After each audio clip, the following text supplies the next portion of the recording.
ஆவணி மாத பௌர்ணமிக்கு பிறகு வரும் பிரதமை திதி துவங்கி அமாவாசை வரையிலான அந்த 15 நாட்களும் மகாலய பட்ச காலம் அப்படின்னு சொல்கிறோம். அந்த மகாலய பட்ச காலம் 2025ஆம் வருடம் என்னைக்கு ஆரம்பிக்குது முடியுது அப்படிங்கிறத பற்றியும், மகாலய பட்ச காலத்தில் வீட்டு வாசலில் கோலம் போடலாமா அப்படிங்கிறத பற்றியும் இந்த பதிவில் நம்ம தெரிஞ்சுக்கலாம். வணக்கம். நம்ம இறையொளி திருவருள் சார்பாக உங்கள் எல்லாருக்குமே அன்பான வணக்கங்க. மகாலய பட்ச காலம் அப்படிங்கிறது முன்னோர்களை வழிபட்டு அவர்களின் ஆசிகளை பெறுவதற்குரிய மிக மிக முக்கியமான ஒரு காலகட்டம் தான் இந்த 15 நாட்களும் அப்படிங்கிறது உண்மை. அவர்களுடைய ஆசிகளை பெறுவதற்குரிய முக்கியமான காலகட்டம்னு சொல்லப்படும் இந்த மகாலய பட்ச காலம் ஆரம்பமாகும் நேரம்னு பார்த்தோன்னா, நாள் என்னைக்கு வருதுன்னு பார்த்தோன்னா, செப்டம்பர் 8ஆம் தேதி திங்கட்கிழமை அன்னைக்கு துவங்கி முடியும் நாள் பார்த்தோன்னா செப்டம்பர் 21ஆம் தேதி ஞாயிற்றுக்கிழமை அன்னைக்கு முடிவடைது. மகாலய பட்ச காலம் அப்படின்னு சொல்லப்படும் இந்த செப்டம்பர் 8ஆம் தேதியிலிருந்து செப்டம்பர் 22ஆம் தேதி வரைக்கும் முன்னோர்களை வழிபாடு செய்வதற்கு மிக மிக அற்புதமான ஒரு காலம் அப்படிங்கிறதும், இந்த அற்புதமான நாளில் அவர்களுக்கு தர்ப்பணம் 15 நாட்களும் கொடுப்பது ரொம்ப ரொம்ப சிறப்பு. அப்படி தர்ப்பணம் கொடுப்பதற்கு சிறந்த நேரம்னு பார்த்தோன்னா காலை 6:30 மணியிலிருந்து 12:30 மணிக்குள்ள தர்ப்பணம் கொடுப்பது மிக மிக சிறப்பு வாய்ந்தது அப்படின்னே சொல்கிறாங்க. இந்த காலகட்டத்தில் வீட்டு வாசலில் கோலம் போடலாமா, என்னென்ன காரியங்கள் செய்யலாம் செய்யக்கூடாது அப்படிங்கிறத பற்றி இந்த பதிவில் நம்ம தெரிஞ்சுக்கலாம். மகாலய பட்சம் அப்படிங்கிறது முன்னோர்களை வழிபடுவதற்குரிய மிக மிக முக்கியமான ஒரு காலகட்டம். பட்சம் அப்படின்னாலே 15 நாட்கள் கொண்ட ஒரு கால அளவு சொல்லுவாங்க. அதாவது பிரதமை திதி துவங்கி அமாவாசை வரையிலான 15 நாட்களை இது குறிக்குது. பட்சம் அப்படின்ற சொல்லுக்கு கூட்டமாக வருதல் அப்படின்னும் ஒன்று சேர்ந்து வர்றது அப்படின்னும் பொருளும் இருக்குது. அதாவது இந்த காலகட்டத்தில் பித்ருலோகத்தில் இருக்கும் நம்ம முன்னோர்கள் பித்ருலோகத்திலிருந்து பூமிக்கு வருவதாக ஒரு ஐதீகம். மகாலய பட்சத்தின் 15 நாட்களும் முன்னோர்களுக்கு திதி தர்ப்பணம் கொடுப்பது, சிதார்த்தம் செய்து வழிபடுவதற்கு, முன்னோரின் பெயரால் தானம் செய்து வழிபாடு செய்வதற்கும் ஏற்ற சிறப்பான ஒரு காலமாகவே நம்பப்படுது. வழக்கமாக பார்த்தோன்னா அமாவாசையில் நம்ம யாருடைய பெயரை சொல்லி தர்ப்பணம் கொடுக்குறோமோ அது அவர்களை மட்டுமே போய் சேரும் அப்படின்னும், ஆனால் மகாலய பட்சத்தில் நம்ம அளிக்கும் தர்ப்பணம் நம்மளுடைய முன்னோர்கள் அனைவரையுமே சென்று சேரும் அப்படின்னும் சொல்லப்படுது.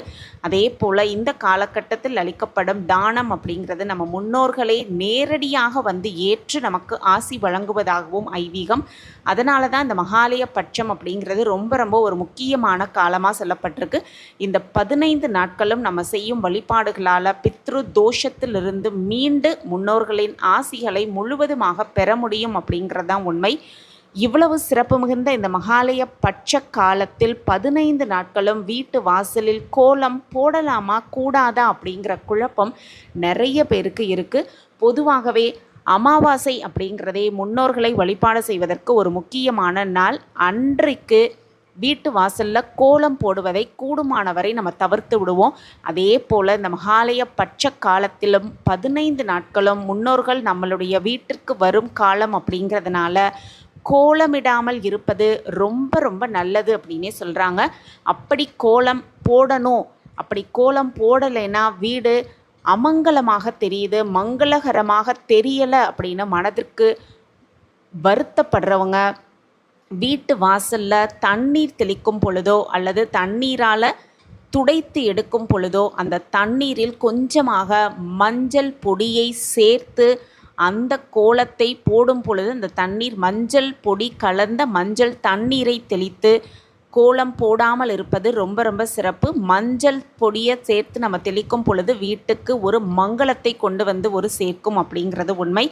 அதே போல் இப்போ ஃப்ளாட் சிஸ்டமில் நம்ம இருக்கிறதுனால தண்ணீர் தெளிக்கும் பழக்கம் குறைந்து விட்டுருச்சு. துணி வைத்து தான் நம்ம துடைத்து அந்த கோலம் போடுவோம். அப்படி துடைக்கும் பொழுது மஞ்சள் கலந்த தண்ணீரால் அந்த இடத்தை துடைத்து மட்டும் விடுவது, கோலம் போடாமல் துடைத்து மட்டும் விடுவது வீட்டிற்கு மங்களத்தை கொண்டு வந்து சேர்க்கும் ஒரு அற்புதமான விஷயமாகவே சொல்லப்பட்டிருக்கு. முடிந்தவரை இந்த மகாலய பட்சத்தின் 15 நாட்களும் வாசலில் கோலம் போடாமல் இருப்பது மிக மிக சிறப்பு அப்படின்னே சொல்கிறாங்க. அடுத்ததாக பார்த்தோன்னா மகாலய பட்சம் அப்படிங்கிறது ரொம்ப ரொம்ப முக்கியமான ஒரு காலகட்டம். இந்த 15 நாட்களும் நம்ம செய்யும் வழிபாடுகளால் பித்ரு தோஷத்திலிருந்து நம்ம மீண்டு வரலாம் அப்படிங்கிறது தான் உண்மை.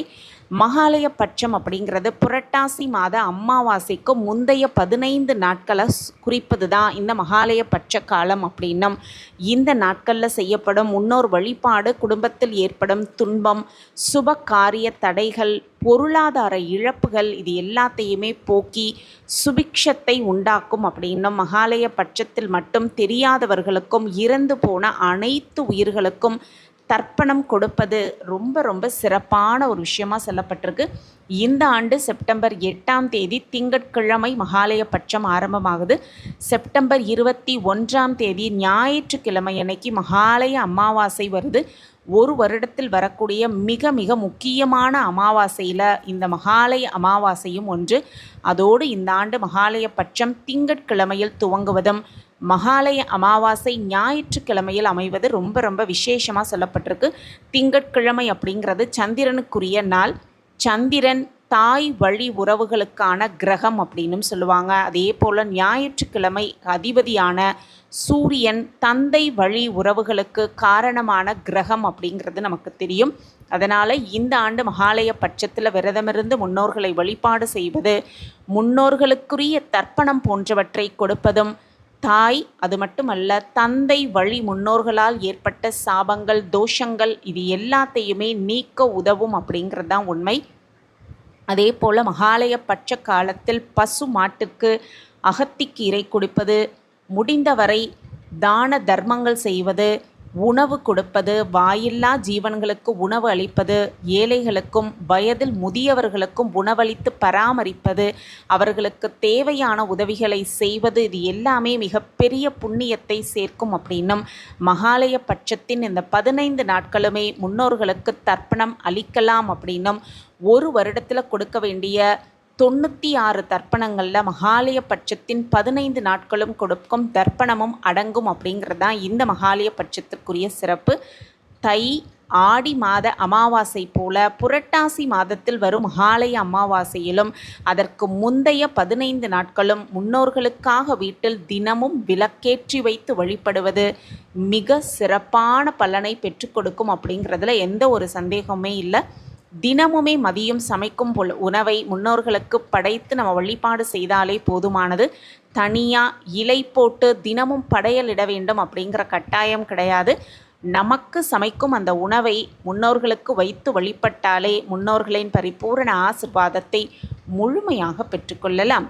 அப்படி 15 நாட்களும் முன்னோர்களுக்கு தினமுமே எள்ளும் தண்ணீரும் இறைத்து விளக்கேற்றி வழிபட முடியாவிட்டால் மகாபரணி அன்னைக்கு ஒரு நாளாவது கண்டிப்பாக முன்னோர்களுக்கு தனியாக தீபமேற்றி வழிபாடு செய்வது ரொம்ப ரொம்ப சிறப்பு.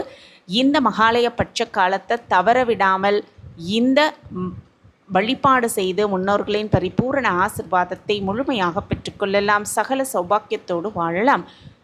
இந்த பதிவு உங்களுக்கு பயனுள்ள பதிவாக இருக்கும் அப்படின்னு நான் நம்புகிறேன். நம்ம சேனலை நீங்கள் ரொம்ப ரொம்ப ஆதரவு கொடுத்துக்கிட்டு வரீங்க. எனக்கு ரொம்ப ரொம்ப சந்தோஷம். மீண்டும் ஒரு நல்ல பதிவில் பார்க்கலாம். நன்றி, வணக்கம்.